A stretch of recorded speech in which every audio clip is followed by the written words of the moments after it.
Hello everyone and welcome back to Exam Marathi Academy. तर आजच्या या व्हिडिओत आपण तुमच्या अपकमिंग DHS फार्मसी ऑफिसर एक्झामिनेशनसाठी drug storage logistic and inventory management या टॉपिकचे क्वेश्चन्स पाहणार आहोत. तुमच्या सिलेबसमध्ये क्लिअरली मेन्शन टॉपिक आहे हा. सो खूप जास्त इम्पॉर्टंट क्वेश्चन्स असणार आहेत तुमच्या एक्झामिनेशन पॉईंट ऑफ व्ह्यूने. यात आतापर्यंत विचारण्यात आलेले प्रिव्हियस इयर क्वेश्चन्स सुद्धा इन्क्लूड आहेत. या टॉपिकमधून तुम्हाला 3 ते 5 क्वेश्चन्स विचारण्यात येणार आहेत. सो खूप इम्पॉर्टंट क्वेश्चन्स असणार आहेत तुमच्या अपकमिंग एक्झामिनेशन पॉईंट ऑफ व्ह्यूने. आणि जसं की आपण प्रिव्हियस व्हिडिओमध्ये शॉर्ट्समध्ये पाहिलं होतं, आपले हे दोन्ही कोर्स अपडेट झालेले आहेत. हा जो आपला PDF बुक कोर्स आहे यामध्ये 1636 फार्मॅकोलॉजीचे आणखी क्वेश्चन्स ॲड केलेले आहेत. सो यामध्ये आता फक्त फार्मॅकोलॉजीचे 2700 क्वेश्चन्स आहेत. तुमचा पूर्ण सिलेबस यामध्ये कवर्ड आहे. पुढे सुद्धा यामध्ये अपडेट करण्याचा आपण ट्राय करणार आहोत. सो आधी या PDF बुक कोर्समध्ये 8200 क्वेश्चन्स होते. आता यामध्ये अप्रॉक्सिमेटली मोर दॅन 9800 क्वेश्चन्स आहेत. आणि आपला हा जो मॉक टेस्ट कोर्स आहे यामध्ये मराठी अँड इंग्लिश ग्रामरच्या मॉक टेस्टसुद्धा ॲड केलेल्या आहेत. तुम्हाला सेपरेटली जाऊन मराठी अँड इंग्लिश ग्रामरचा पेड कोर्स विकत घेण्याची गरज नाही. ते फ्रीमध्ये या मॉक टेस्ट कोर्समध्ये मी ॲड केलेले आहेत. कोर्स टेस्टचे सर्व details course description and course फीचर्समध्ये अवेलेबल आहेत. ॲपची लिंकसुद्धा डिस्क्रिप्शनमध्ये दिलेली आहे. अँड्रॉइड युजर्स डिरेक्टली प्ले स्टोअरवरून ॲप डाउनलोड करू शकतात. अँड iOS अँड लॅपटॉप युजर्ससाठी लिंक डिस्क्रिप्शनमध्ये आहे आणि स्क्रीनवर सुद्धा दिलेलं आहे. खूप जास्त बेनिफिशियल स्टडी मटेरियल असणार आहे तुमच्या एक्झामिनेशन पॉईंट ऑफ व्ह्यूने. ठीक आहे. आणि हो, तुमच्यापैकी बरेच जण व्हॉट्सॲपवर इन्क्वायरी करतात ऑनलाईन पेड लेक्चर बॅचची. तर आपली कोणती ऑनलाईन पेड लेक्चर बॅच नाही आहे. आपले सर्व व्हिडिओज यूट्यूबवर फ्रीमध्ये अवेलेबल आहेत. तुम्हाला कोणत्याही पेड लेक्चर्सची गरज नाही. यामध्ये तुमचा सर्व सिलेबस कवर होणार आहे. So don't worry about that. ठीक आहे. तर क्वेश्चन स्टार्ट करूया. The technique use to classify atoms based on their annual consumption value. Inventory कंट्रोलची कोणती टेक्निक ॲन्युअल कन्झम्पशन व्हॅल्यूवर बेस असते? VD analysis, FSN analysis, ABC और SDE based on their annual consumption value. तर लिहून घ्या. ABC analysis असते ना, based on their annual consumption value. Option C येईल. व्हिडिओ पाहताना पेन पेपर घेऊन बसा. नोट करून घेत चला सर्व इम्पॉर्टंट पॉईंट. सर्व ऑप्शन्स डिस्कस करून आपण सर्व थेअरी कवर करणार आहोत. सो तुम्हाला नोट करून घ्यावं लागेल. तुम्हाला जसं कम्फर्टेबल असेल तसं 1 लाईनच्या फॉर्मॅटमध्ये, टेबल फॉर्मॅटमध्ये नोट करून घेत चला. आणि डेली रिवाईज करत जा. एक्झामपर्यंत तुमचा पूर्ण सिलेबस तुम्हाला बाय हार्ट होईल. तुम्हाला कोणत्याही थेअरी लेक्चरची गरज लागणार नाही. ठीक आहे. तर बघा, ABC ॲनालिसिसमध्ये लिहून घ्या. Always better control. ABC analysis is most commonly used inventory management method. Most commonly use करतात ABC ॲनालिसिसचा. Always better control. यामध्ये आयटम्सला 3 कॅटेगरीमध्ये डिवाईड करतात. कोणत्या बेसिसवर? तर त्यांच्या व्हॅल्यूच्या बेसिसवर. A items, B items and C items. यामध्ये हे A आयटम्स असतात तुमचे most expensive and most important A items. लिहून घ्या. यांच्या मॅनेजमेंटसाठी एक्स्ट्रा केअरची, एक्स्ट्रा अटेन्शनची गरज असते. हाय व्हॅल्यू आयटम्स असतात यामध्ये. हे 10% ऑफ टोटल आयटम्स असतात, बट 70% ऑफ टोटल व्हॅल्यू असते यांची. इन्व्हेंटरी आयटम्समध्ये हे 10% असतात, बट इन्व्हेंटरी व्हॅल्यूमध्ये यांची 70% व्हॅल्यू असते. हाय कॉस्ट ड्रग येतात ना यामध्ये. यांच्यासाठी टायटेस्ट इन्व्हेंटरी कंट्रोल लागते. प्रिव्हियस इयर विचारण्यात आलेला क्वेश्चन आहे. Which items require the tightest inventory control? तर A आयटम्स. B आयटम्स तर moderate value and moderate demand असते यांची. हे रिप्रेझेंट करतात around 30% of total inventory. Inventory व्हॅल्यूनुसार हे किती असतात? तर 20%. टोटल इन्व्हेंटरी व्हॅल्यूच्या 20% असतात B आयटम्स. हे कॉलम वाईज लिहून घ्या. A, B, C. त्यानंतर Cमध्ये येतात तुमचे लो व्हॅल्यू आयटम्स. हे 70% असतात, पण टोटल इन्व्हेंटरी व्हॅल्यूच्या फक्त 10% असते यांची व्हॅल्यू. ठीक आहे. काय येते यामध्ये? तर यामध्ये येते तुमचं कॉटन, त्यानंतर गॉज येते, चीप टॅबलेट्स येतात, डिस्पोजेबल सिरिंजसुद्धा येतात यामध्ये. लिहून घ्या. हे सर्व इम्पॉर्टंट आहे. प्रत्येक एक्झामला यावर क्वेश्चन विचारण्यात येतो. त्यानंतर तुम्हाला ABC ॲनालिसिसचं लिमिटेशन विचारलं जाते. काय असते याचं लिमिटेशन? तर ABC only looks at value. यामध्ये फक्त व्हॅल्यू लक्षात घेतली जाते. Not how importance the item is to care. तो ॲटम किती इम्पॉर्टंट आहे ते लक्षात घेतलं जात नाही. Main limitation of ABC analysis important आहे. नोट करून घ्या. ABC only looks at the value, not how important the item is to care. VD analysis vital, essential, desirable. कसे क्लासिफाय केले जातात आयटम यामध्ये, तर based on there criticality. He method base असते on criticality of item. ठीक आहे, तो item किती क्रिटिकल आहे पेशंटसाठी यावर यामध्ये क्लासिफिकेशन केलं जाते. VD ॲनालिसिसमध्ये व्हॅल्यूच्या बेसिसवर करत नाही. यामध्ये व्हायटलमध्ये काय येते, तर असे आयटम्स येतात जे मस्ट ऑलवेज बी इन स्टॉकमध्ये असायलाच पाहिजेत, ज्यांच्याशिवाय हॉस्पिटल फंक्शन स्टॉप होईल. Items without which hospital function stop येतात तुमच्या व्हायटल आयटम्समध्ये. हे जे काही एक्स्ट्रा पॉईंट्स आहेत हे सर्व प्रिव्हियस इयर विचारण्यात आलेले क्वेश्चन्स आहेत. सो इम्पॉर्टंट आहे आणि यामध्ये आपण तुमची थेअरीसुद्धा कवर करत आहोत. सो तुम्हाला सेपरेट तयारी लेक्चरची गरज नाही, इथेच तुम्ही नोट्स काढत चला. जसे जसे आपण पुढे क्वेश्चन्स पाहू तुम्हाला हे सर्व एक्स्ट्रा पॉईंट्स रिकॉल होतील आणि तुम्हाला ऑप्शन्सची सुद्धा गरज लागणार नाही क्वेश्चन पाहिल्यानंतर. ठीक आहे, व्हायटलमध्ये काय येते, तर ॲड्रिनॅलिन, ॲट्रोपिन, इन्सुलिन यांच्याशिवाय हॉस्पिटल चालू शकते का, तर नाही, हे व्हायटलमध्ये येतात. These drugs are absolutely essential for survival. त्यानंतर इसेन्शियलमध्ये काय येते, तर हे आयटम्स इम्पॉर्टंट आहेत पण यांचं शॉर्ट टर्म शॉर्टेज मॅनेजेबल असतो. यामध्ये तुमचे अँटीबायोटिक्स येतात, त्यानंतर पॅरासिटामॉल येते. डिझायरेबलमध्ये काय येते, तर यामध्ये येतात तुमचे लिस्ट क्रिटिकल आयटम्स. ठीक आहे, मल्टीविटॅमिन्स, त्यानंतर टॉनिक्स डिझायरेबल असतात पण नॉन क्रिटिकल आहेत.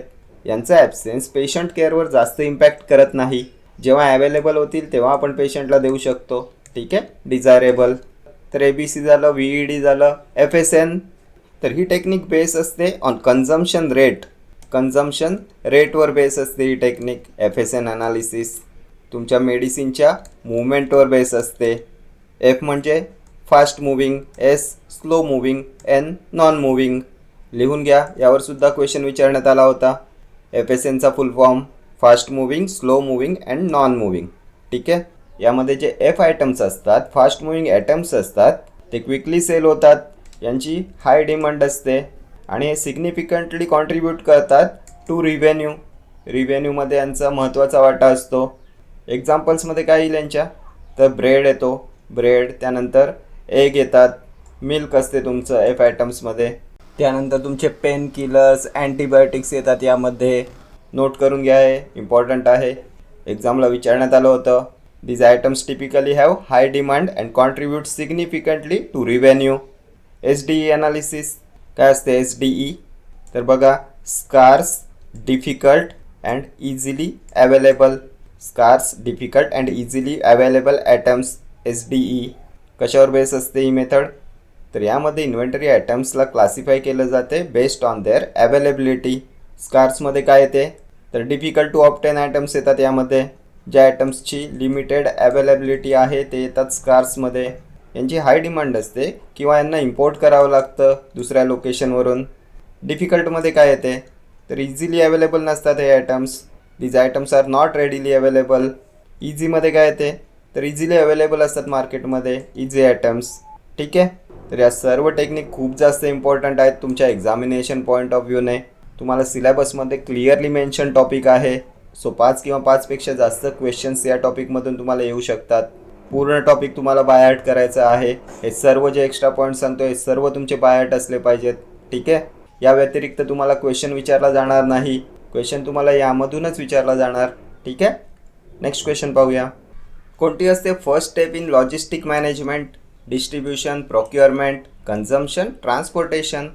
First step in logistic management, तर घ्या लिहून steps of logistic management.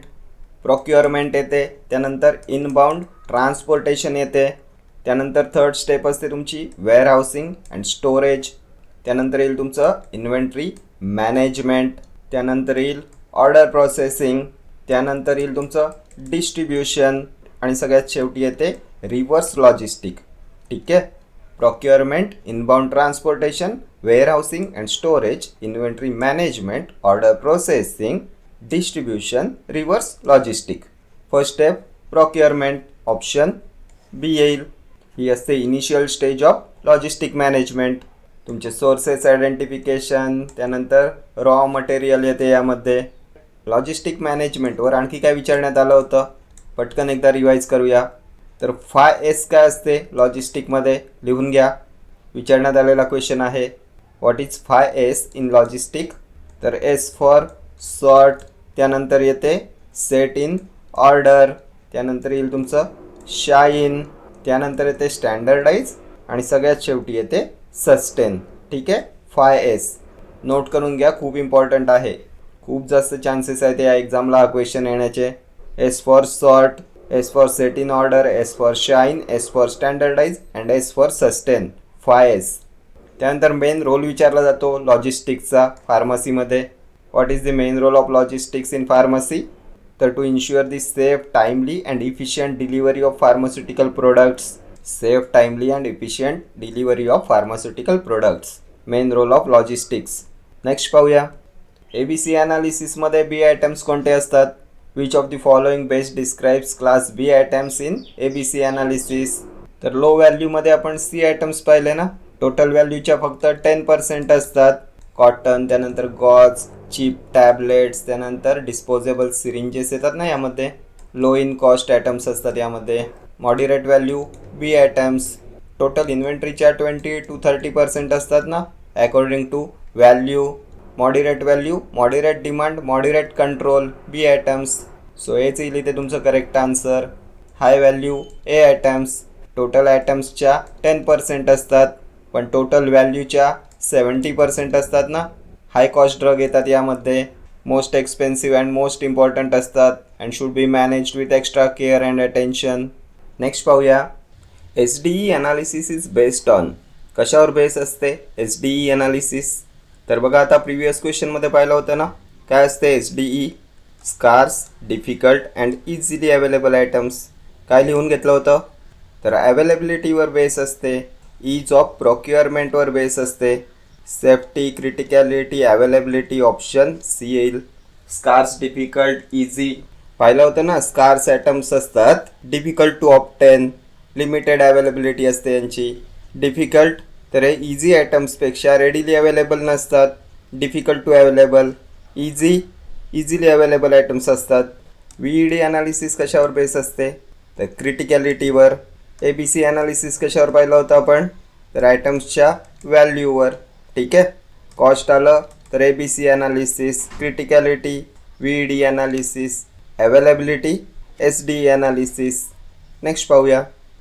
Paracetamol in most hospitals will be classified under which VED category? कोणत्या VED कॅटेगरीमध्ये येते पॅरासिटामॉल? व्हायटल, इसेन्शियल की डिझायरेबल? तर बघा काही रिकॉल होते का? नोट करून घ्यायला सांगितलं होतं.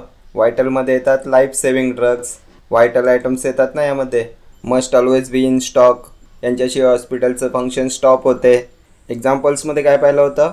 तर ॲड्रिनॅलिन, त्यानंतर इन्सुलिन, ऑक्सिजन, अँटीवेनम येते, इमर्जन्सी IV फ्लुइड्स येतात यामध्ये. ठीक आहे. एक्झाम्पलसुद्धा लिहून घ्या, क्वेश्चन विचारले जातात एक्झाम्पल्सवर. इसेन्शियलमध्ये काय येते? तर हे ड्रग्स इम्पॉर्टंट असतात पण यांचा शॉर्ट टर्म शॉर्टेज मॅनेजेबल असतो ना. अँटीबायोटिक्स पाहिलं होतं, पॅरासिटामॉल पाहिलं होतं. डिझायरेबल तर हे तुमचे लिस्ट क्रिटिकल आयटम्स असतात, यांचा ॲब्सेन्स पेशंट केअरवर इम्पॅक्ट करत नाही, जेव्हा अवेलेबल होतील तेव्हा दिली जाऊ शकतात. टॉनिक्स, मल्टीविटॅमिन येतात ना यामध्ये. काय विचारलं इथे? पॅरासिटामॉल कशात पाहिलं? तर इसेन्शियल, ऑप्शन बी पॅरासिटामॉल. त्यानंतर अँटी हायपरटेन्सिव्ह, स्टेरॉइड्स येतात तुमच्या इसेन्शियलमध्ये. ठीक आहे. नेक्स्ट पाहूया. Life saving drugs like adrenaline are classified under which VED category? तर बघा आहे का ऑप्शन्सची गरज? म्हणून सांगत असतो नोट करून घ्या सर्व. बघा आणि मी सतत तुम्हाला सांगत असतो की माझे कोणतेही पेड लेक्चर्स नाही आहेत. माझे सर्व लेक्चर्स चॅनलवर फ्री आहेत. यात तुमचा पूर्ण सिलेबस कवर होणार आहे. तुम्हाला कोणत्याही पेड ऑनलाईन बॅचची गरज लागणार नाही आहे. फक्त सांगतो तसं करत जा. मी जे जे बोलतो आहे ते सर्व नोट करून घ्या अँड डेली रिवाईज करत जा. तुमचं इतकं प्रिपरेशन मी करून घेईल की तुम्हाला एक्झाममध्ये ऑप्शन्स बघायची सुद्धा गरज लागणार नाही. तुमचा पूर्ण थेअरी पार्ट, इम्पॉर्टंट टॉपिक सर्व बाय हार्ट होईल. ठीक आहे. सो प्लीज ऑनलाईन लेक्चर बॅचसाठी मेसेज करू नका. ॲपवर mock test course and PDF book available आहे.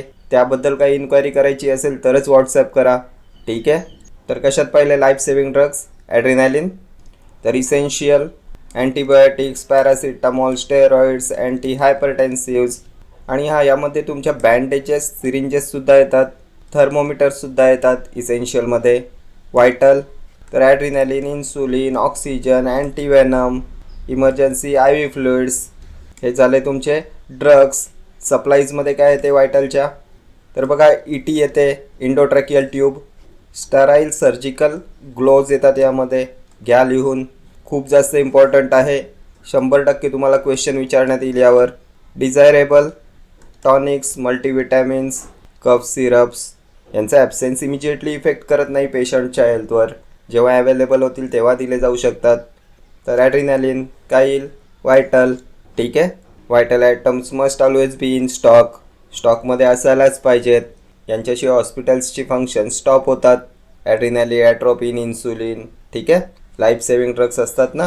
नेक्स्ट पाहूया, ड्रग स्टोअर्समध्ये क्वारंटाईन एरियाचा यूज कशासाठी करतात. एक्सपायर्ड ड्रग्स स्टोअर करण्यासाठी, इनकमिंग ड्रग्स अंडर इन्स्पेक्शनच्या स्टोरेजसाठी, कंट्रोल ड्रग्सच्या डिस्पेन्सिंगसाठी की वेस्टच्या डिस्ट्रक्शनसाठी. Quarantine area in drug stores is used for. तर हा क्वारंटाईन एरिया जो असतो त्यामध्ये असे ड्रग स्टोअर करतात ज्यांचं रिजेक्शन, रिलीज किंवा फर्दर टेस्टिंग होल्डवर असते.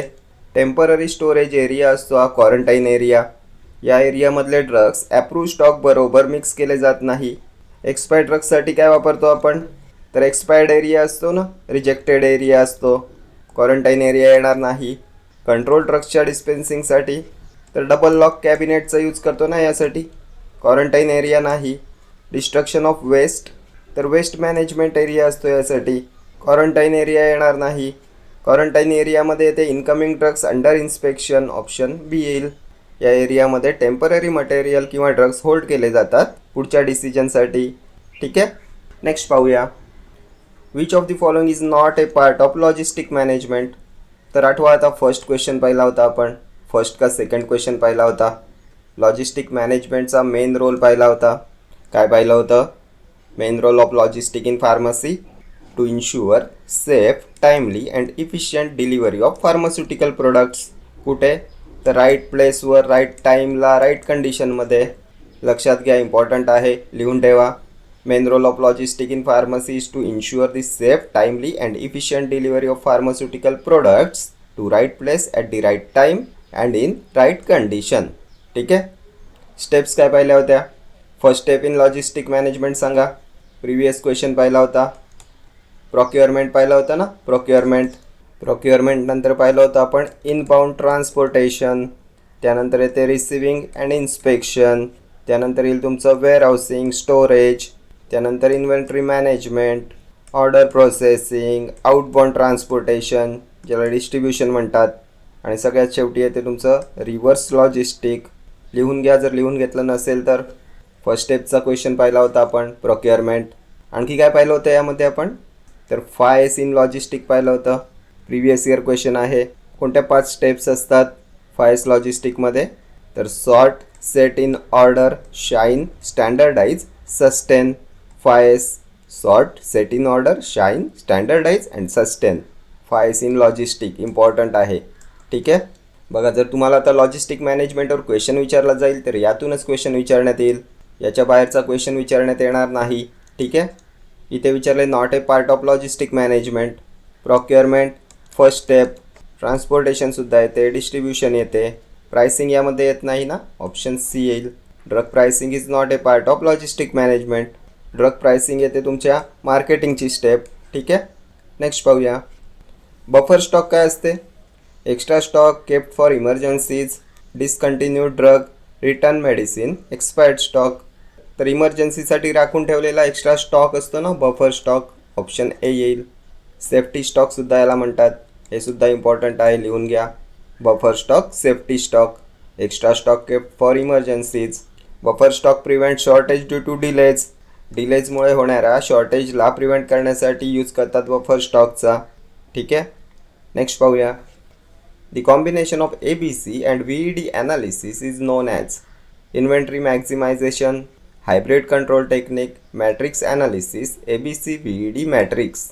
ABC अँड VED ॲनालिसिसचं कॉम्बिनेशन काय म्हणतात, तर ABC VED मॅट्रिक्स असते, ऑप्शन डी येईल. ABC ॲनालिसिस कशावर बेस असते, तर कॉस्टवर बेस असते. VED ॲनालिसिस तर क्रिटिकॅलिटीवर बेस असते.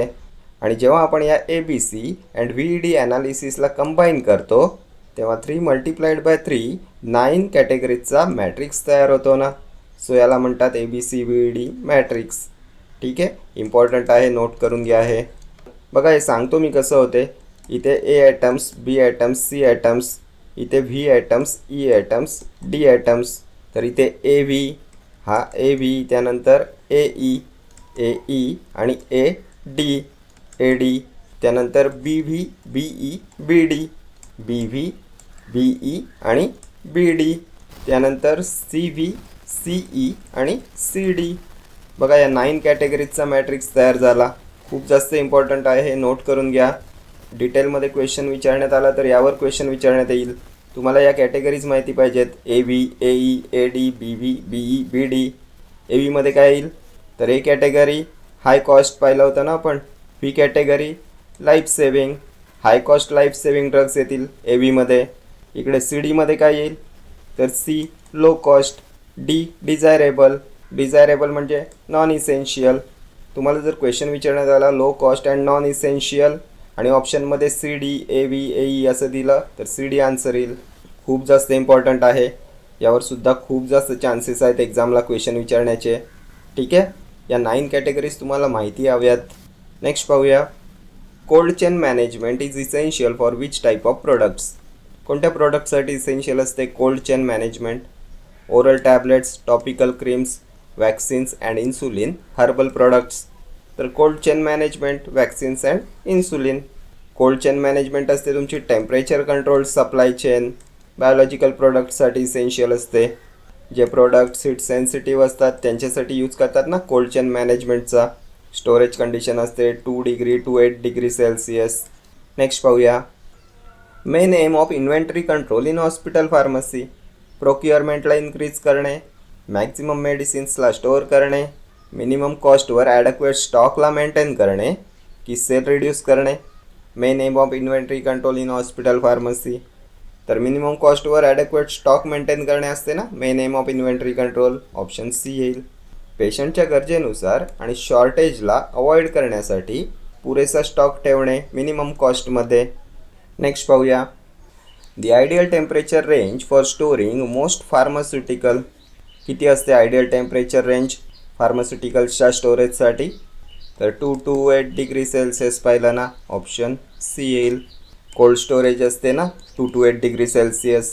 इन्सुलिन, वॅक्सिन्स, बायोलॉजिकल प्रोडक्ट्सच्या स्टोरेज कंडिशनसाठी यूज करतात ना 2 to 8 degree Celsius temperature. 15 to 25 degree Celsius काय असते तर हे असते तुमचं रूम टेम्परेचर. कूल टेम्परेचर काय पाहिलं होतं आपण तर 8 डिग्री ते 25 डिग्री सेल्सिअस. तिघांवर क्वेश्चन विचारण्यात आला होता. मोस्ट फार्मास्युटिकल विचारलं तर 2 to 8 डिग्री सेल्सिअस. नेक्स्ट पाहूया.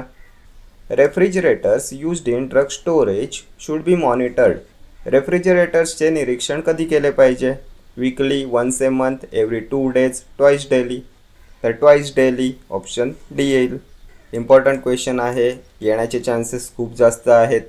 रेफ्रिजरेटर्समध्ये आपण इन्सुलिन, वॅक्सिन्स, बायोलॉजिकल प्रोडक्ट्सला स्टोअर करतो ना. टेम्परेचर सेन्सिटिव्ह ड्रग्स असतात आणि स्टँडर्ड फार्मास्युटिकल गाईडलाईन्सनुसार दिवसातून 2दा यांना मॉनिटर केलं पाहिजे रेफ्रिजरेटर्सला. Refrigerator should be monitor twice daily. दिवस सुरू होताना सकाळी एकदा आणि रात्री आपला वर्क डे संपण्याच्या आधी एकदा, 2दा मॉनिटर केलं पाहिजे. नेक्स्ट पाहूया. Which of the following is the primary objective of drug storage in healthcare setup. Drug स्टोरेजचं प्रायमरी ऑब्जेक्टिव्ह ड्रग मॅन्युफॅक्चरिंगला प्रमोट करणे, ड्रगची पोटेन्सी आणि सेफ्टी मेंटेन करणे, ड्रगचा सेल इन्क्रीज करणे की मेडिसिनची ॲडव्हर्टाईज करणे. Primary objective of drug storage काय येईल तर ड्रग पोटेन्सी आणि सेफ्टीला मेंटेन करणे, ऑप्शन B येईल. हे असते ना तुमचं प्रायमरी ऑब्जेक्टिव्ह ड्रग स्टोरेजचं. ठीक आहे, तर हे सर्व क्वेश्चन्स तुमच्या upcoming pharmacist, pharmacy officer examination point of व्ह्यूने मोस्ट इम्पॉर्टंट असणार आहेत. यात काही प्रिव्हियस इयर क्वेश्चन्ससुद्धा इन्क्लूड आहेत. तुमच्या फार्मसी ऑफिसर एक्झामिनेशन सिलेबसमध्ये क्लिअरली मेन्शन टॉपिक आहे. सो 4 ते 5 क्वेश्चन्स या टॉपिकमधून 100% तुम्हाला विचारले जाणार आणि ते याच क्वेश्चन्समधून असणार. आणि आणखी काही क्वेश्चन्स बाकी आहेत या चॅप्टरचे, ते पुढे आपण पाहणार आहोत. ठीक आहे, तर या व्हिडिओत इतकंच. भेटूया नेक्स्ट व्हिडिओमध्ये असेच काही महत्त्वाचे क्वेश्चन्स घेऊन. Till then do like, share, comment and subscribe to my channel. Thank you.